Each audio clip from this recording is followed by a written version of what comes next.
Yo, what's up, y'all? It's MMA Analyst. I'm here to do my review for UFC 106. But first of all, let me just say I want to thank everybody. Um, all the people that were man, where's this video? I'm upset and da da da da da, and this video sucks. Thank you for everybody for for saying that you want the actual videos and not the little quick pics. I mean, I figured people wanted the videos, but I said, it's Saturday, it's the day of, there's not a video yet. I'm sure it's too late. I actually did a video earlier this week, but to be honest, it was terrible. I did it early in the morning, I woke up, did the video, was gonna upload it, watched a little bit of it, and was like, man, it's just not good. And then since then, just haven't had any time. Shogun's in town, Sanji's in town. We had Carlos Newton at the gym all this weekend, so I need to get the videos done like a week early, whatnot. But I'm working on getting things, there's going to be a little bit of a background change. I'm moving, so it's going to look good, I'm pretty sure. But anyways, enough of that. Thank you, everybody. As for everybody who said, yo, man, I understand that, you're probably a busy dude, and we appreciate the other videos. Definitely thank y'all as well. Thank everybody who watches the videos. Thank you. I'm here for the people, by the people. MMA Analyst. It's important. Haha. Alright, anyways. Let's get down to it. UFC 106. Let's start off with Tito Ortiz, Forrest Griffin. Wow. First round, it went kind of the way you would expect it. Tito would have the takedown abilities. And then once he gets a takedown, he'd be able to do a little bit of ground and pound. The thing about this fight, which was different than the last, was somebody from his corner or from his camp said, when you get that takedown, try and pass the guard. No, Tito, no. There's no reason to try and pass the guard. Forrest Griffin has a good guard. If you try and pass it, he'll be able to, basically get it to the feet. Don't do it. But he kept trying it, and that's what happened. Second round, he kind of stuck to the game plan, or at least what should have been the game plan, get that takedown and then stay in the guard.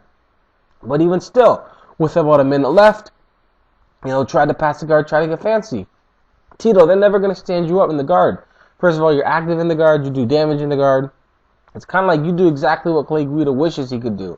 You know what I mean? Is inflict damage while in the guard. But, you want to move around, da-da-da-da-da. End of second round, I think Tito started doing mental warfare and stopped doing actual warfare. Because he said, let's go, come on, and pushed him, and Tito got upset. And then at the beginning of third round, Tito acted like he was going to go out there and rip his head off. Oh, I'm so angry, let's go. And then he literally didn't do anything for the whole third round. 5 minutes, and Tito just, taking them shots to the head and whatnot. I don't know what he was thinking. First round, it was a close round. That's the one when I was wondering who really won round one. But two of the actually, it was 29-28, 29-28, and 30-27. One judge gave first round to Tito, and obviously second round Tito. Another round gave first round to Forrest, and obviously the third round to Forrest. And then one judge, I believe, gave Forrest all 3 rounds. Round 2 was the round where Forrest looked like he got attacked by a Wolverine, so I don't know what he was thinking there. But anyways, third round, Tito did not a damn thing. Nothing. He just went out there and wow. And then, oh my lord, Vegas should have had its own little odds. Over, under, excuses made if Tito loses. My God. He just came back from the surgery. He's in shape. Nothing's wrong with him. Best shape of his life. Couldn't feel better, younger, faster, stronger. Just Tito point, version 2.0. Then he loses the fight. Then he goes, man, I got a black eye here because I got my skull cracked. Got a fracture in my dome. I couldn't train for like half a day. I'm like, Tito, no. Then he went on to talk about how he had got attacked when he was in Watts and he got stabbed in the neck. Then he got shot, in the eyeball. A woodpecker had messed up his eardrum. He was sleeping and the woodpecker just And then he woke up with blood all over the side of his face. Then he had been so, disoriented that he went to brush his teeth, and he had accidentally used a knife and stabbed all the back of his mouth so he can't eat properly. He swallowed some Drano, so his insides were messed up. So then he tried to take some, stuff so he couldn't doo-doo because he didn't want blood coming out. And now he's constipated, and he stubbed his toe. And he got mad hangnails, and some paper cuts when he was signing autographs. And blood poisoning from the ink in the pen. And carpal tunnel from signing the autographs. And I think that's it. Tito, come on, man. And then he thanked Frank Fertitta or Fertitta Grandpa, whoever Fertitta's, Frank Fertitta or Renzo Fertitta, their dad. He thanked, Fertitta Papa. He thanked him and dedicated the fight to him because he died recently. 6 months ago is not recent unless it's coming off a war or 9/11. 9/11, that's recent 6 months ago. Somebody dying 6 months ago is not recent. You can't stay home from work. You can't use it as an excuse for having a bad day. You can't do anything. It's 6 months ago is over. You know what I mean? A year ago, like right on that day, yeah, you remember that. But you can't say, I dedicate the fight, so-and-so died recently. This dude died in July. And then you're going to say thank you for having the beautiful babies, Frank and Lorenzo. You thinking Grandpa, you thinking Papa Fertitta? Literally, I mean, when it really comes down to it, you are saying thank you, Grandpa Fertitta, for having intercourse some 40 years ago with Grandma Fertitta and uniting together and having 2 separate times sons who are Vegas casino owners because you passed that along to them. Thank you for those beautiful babies. And actually said beautiful sons. Tito. Come on, man. What's next for Tito? Another fight. I would like to see him fight, not a top 10 guy. I would like to see him just, Tito versus Jardine. Do that. There we go. That'll be a fight. Jardine needs to fight. What about Forrest Griffin? Same Forrest that showed up in every other fight showed up in this fight. So, he's going to be able to beat certain people. He's going to not be able to beat certain people. And depending on how they train for him will depend on, how good a person he can beat. His ground game looked good off his back. As long as he's not dazed up from a punch or whatever, his ground game's pretty half decent. That's for sure. But, good win for Forrest. I know he didn't want to lose 3 in a row. That's a fact. But it doesn't matter. The UFC will never cut Forrest. They'll never cut him. Alright. By the way, man, if I look at my record for, the last fight, UFC 105, UFC 106, I suck. In general, over the whole, maybe last year and a half of doing predictions, I'm around 78% accuracy. But I don't even want to say the number. I put it in somewhere commenting with somebody, but terrible. Koscheck versus Anthony Rumble Johnson. This is the fight where I take most pride in my pick for a while. And I recognize Anthony Rumble Johnson is a big-ass dude. And I recognize that he's a good wrestler with pretty good strikes, powerful hands. And he's young. And most importantly, he's a big-ass dude. But I also recognize that he never really went against a wrestler who might be able to take him down. Koscheck, if he used his brain or felt a little bit of them hands, would realize it's not the place to be throwing my little overhand hook counter. It's not time for that. Take this to the ground. And if he can take it to the ground, he'll win the fight. A big-ass wrestler like Home Dude is not going to be good off his back. So, that was my thing. If he can get him on the ground, then you're going to see something that, even Anthony Rumble Johnson himself hasn't seen, which is punches and elbows coming from the top. And you could see in his face he didn't like it. Anthony was like, I don't like it. But let's talk about real quick about that Oscar that Koscheck got. That Oscar award. Look like he went to the school, with acting school with Aoki. Y'all know I love Aoki. And for those who wonder what I'm talking about, can't really get into it. But, man, he took that knee flush on the arm. And then his finger might have scraped against the top of the eyebrow of the right eye. And he was like all holding his eye like, oh, I can't see. Oh, man. Completely fake. Acting. There was nothing happened to that eye. That eye was unscathed in that whole thing. You can't really think that you can get away with, like, doing that kind of stuff in the year 2009 when there's technology for instant replays from all types of different angles. Those dudes standing up with those big things on their shoulders all around the cage, those are cameras. And they're catching this in 6 different angles. And we're going to get to see this, Josh. We see it. But, hey, it's okay. At least he didn't say, oh, I don't want to fight. Because at that point in the fight, he was losing. And he was losing to a big guy. And a lot of people might have wanted to be like, oh, I don't know, oh, my Lord.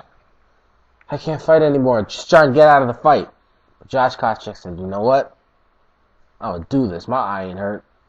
He didn't really say it like that. He was like, I'll try and fight through it. But come on, Josh. But anyways, went out there and said, change the game plan. Take down, ground and pound. Second round, take down, ground and pound. Rear naked choke out. Tough to see, but I mean, it is the reality. A lot of people wanted to see, what would GSP do against Rumble. And it wasn't going to be stand and bang with them. You knew GSP wasn't going to do that. Of course he was going to try and take him down. And that's what would have happened anyway. So now he's talking doo-doo on the mic. Tell him the truth. I know he lost to Paulo Thiago. We'll talk about that fight in a minute. But Hardy should have to fight somebody else. He should have to fight somebody, in the United States one time before he gets a title shot. You just can't fight on a whole bunch of, British cards and then come over and get a title shot. But I'm just saying. He is speaking the truth, even though sometimes he can be annoying.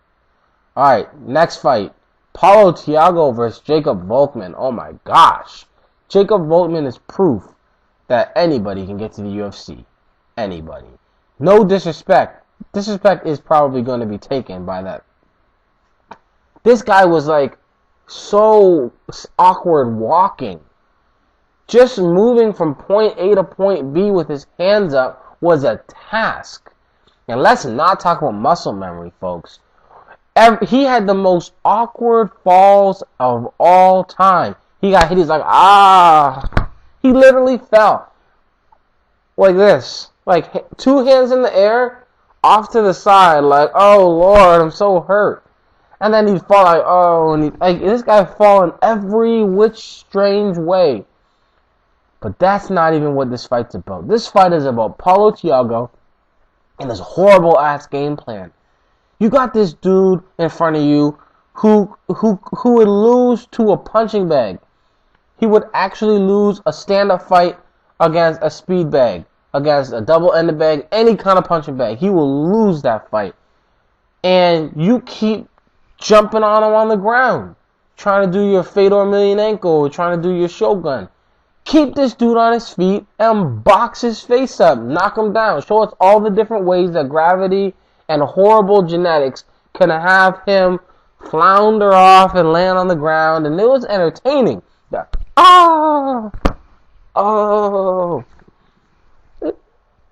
It's just ridiculous how this guy had no idea what to do on his feet. And Paulo Thiago kept taking his ass to the ground. Kept knocking him down and holding on to his feet. Getting himself put in stupid situations. Getting sweat put on his back. Getting mounted. Getting put in Darce chokes. Getting put in Anaconda chokes. Doing stuff to his damn self. This was the easiest fight of all time for Paulo Thiago if he just did it right. 1, 2. 1, 2, get up. 1, 2, 3, get up. 1, 2, get up. That's it. Just keep knocking his ass down until he won't get up.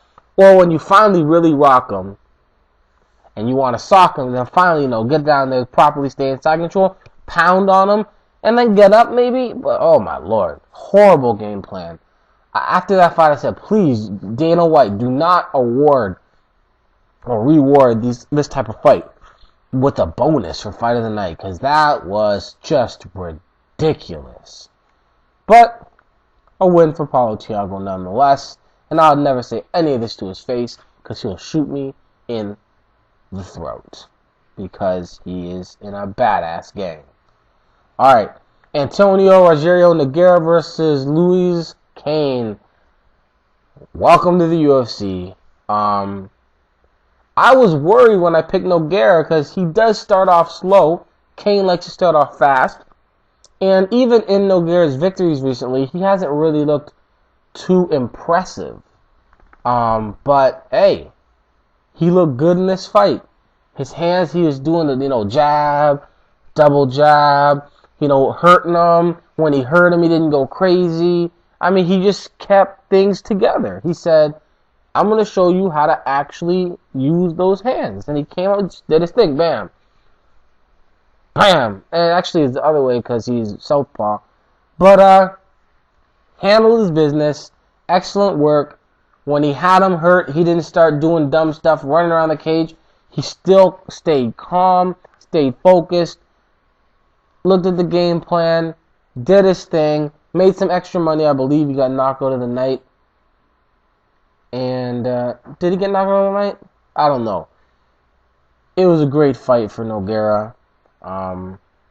What's up with Luis Kane? Tough loss for him, but he'll be back fighting somebody. He's a good fighter.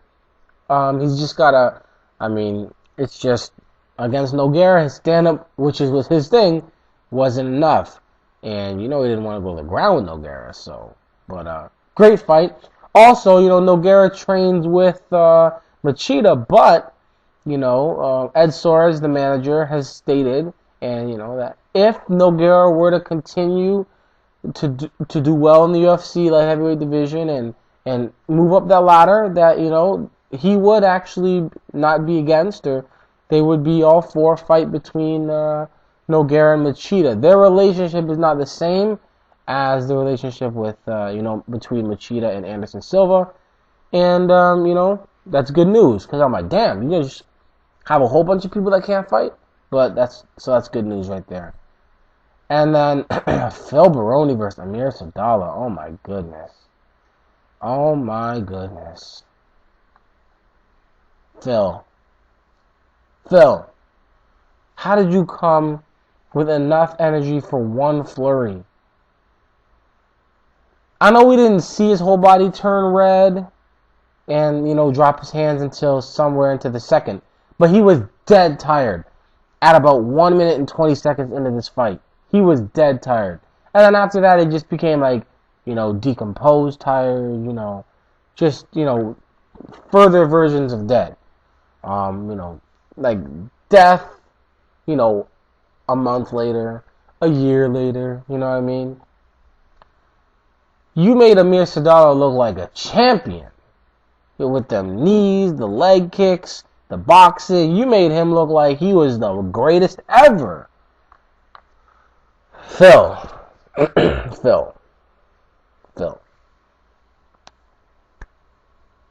That's it. You did your thing. I think he's 13 and 12 now. Fought all over the world. The last time he fought in the UFC, it was UFC 51. Now, it looks like you are 51. Unless you really are going to train and go out there and go there with cardio for at least 2 good rounds. I'm not going to ask too much. Hang them up. That is, unless this is the only way of making money, then, I don't know, man. Open a gym. Phil, don't do this again. Please. I like you. Ben Saunders versus Marcus Davis. Here we go again. You know, it's like examples of like, you know, Sean Shirk fighting, you know, whoever and trying to be a boxer and losing a boxing match. Situations with, you know, Brazilian Jiu-Jitsu guys going out there throwing high kicks all day. You know, it's like you never have strikers who are going out with like a wrestler and they're like, oh, I'm going to take this to the ground. I'm going to try and submit him. You know what I mean? But these wrestlers or these, and I'm not saying he's a wrestler. But what I'm saying is, in this situation, Marcus Davis does not need to be Muay Thai clinched up with Ben Saunders. Now, if somebody says to me, yo, Marcus Davis and Ben Saunders are going to have a Muay Thai match, who do you pick to win? I'm going to pick Ben Saunders. But of course I know that Marcus Davis is not foolish enough to go out there and get pulled into a striking match in the clinch up against the cage with Ben Saunders. I know he's not going to do that. I know he's going to use what his strengths are. He's going to take Ben Saunders to the ground. He's going to try and push him up against the cage. He's going to try and just do some dirty boxing. He's going to try and, you know, control the pace on the ground. I know that's what he's going to do because that's his only way to win the fight. And actually, he can win the fight any way other than a Muay Thai striking match. So I know that that's no way he's going to try and do this. So I say Marcus Davis with the win because only an absolute whatever would go out there, you know, in an MMA match and decide to make it a Muay Thai striking match with a guy that's got a foot on you, a whole lot of reach, and is a better guy in Muay Thai, even though he's not as good as he's looking. But I know he wouldn't do that. Wrong. Wrong. Dude went out there and said, here, put me all up in the clinch, knee my face, bust me up, and knock me out. So what am I supposed to do there? Next damn fight. Good fight, Ben Saunders. Marcus Davis, man. It seems like some of these guys realize that they're never going to be the champion of the division, so they focus on being exciting, and they focus on, you know, having war mentality so that they can never leave the UFC because they'll know they'll always beat enough people to never get kicked out, and they know that they'll never beat enough people to actually be the champ. So they just say, I'm just going to be exciting, and excitement will, you know, feed my family. And maybe that's the case. You know, maybe all he wants is to feed his family, food on the plate, food on the table, and that's it.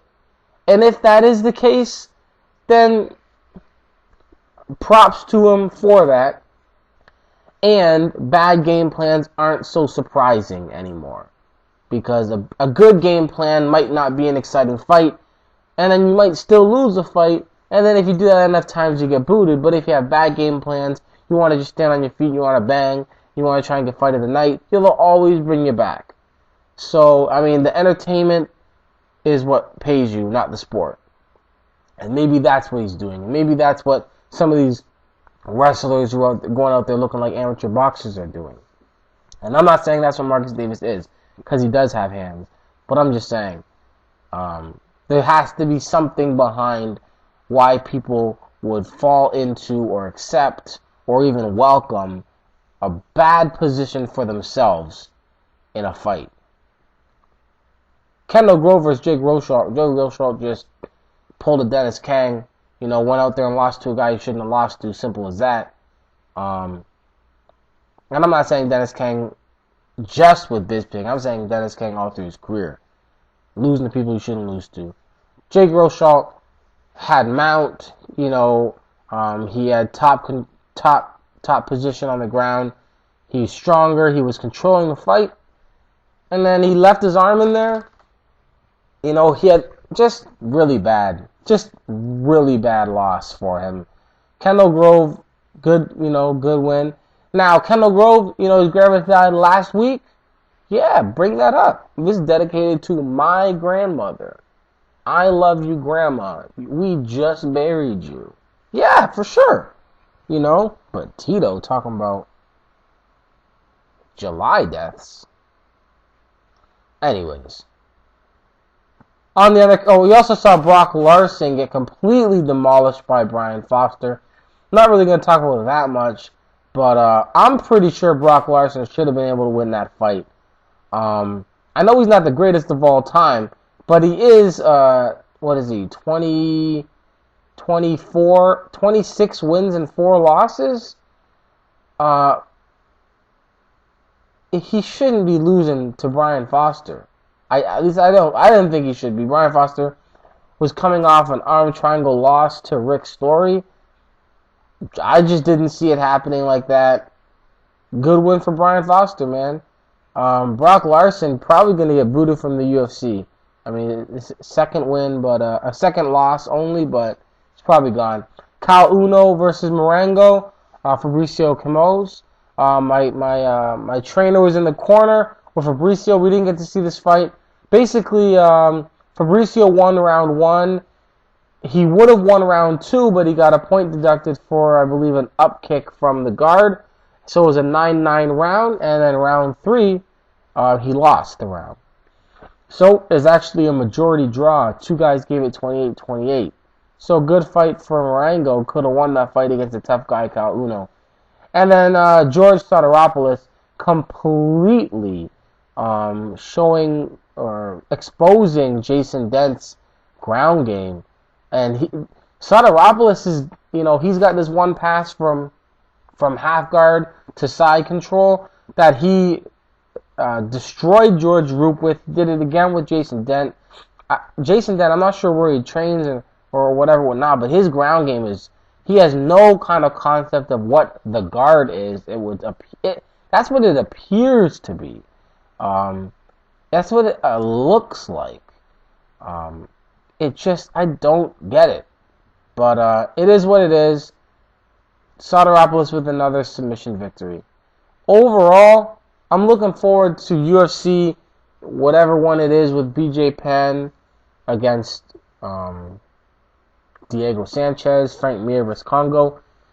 On paper, I know there's been a lot of injuries and stuff, so I can understand what's exactly happening and why, the cards are looking like they are, and, what's his name, Carl Parisian, addicted to painkillers, pulling out of fights and stuff. So I understand why these cards aren't as big as they could be, but damn, all this MMA is a beautiful thing, but I just want something a little better with these.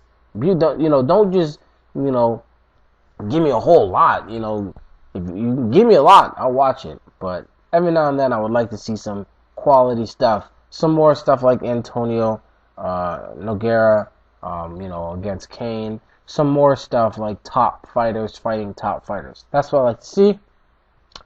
Tito Ortiz, he hasn't had a win in a while. He wasn't even fighting for a while. He's off for like a year and a half. Forrest Griffin's coming off a loss. You've got your next fight. Rashad Evans is I don't know if it's that one, but Rashad Evans fighting Thiago Silva. Rashad Evans is coming off a loss. So there's a lot of guys coming off of losses who are, headlining cards because other guys are injured or whatnot. But it's all good. Yeah, it's a lot of MMA. I'm loving it. It's important. Thank you, everybody. Peace.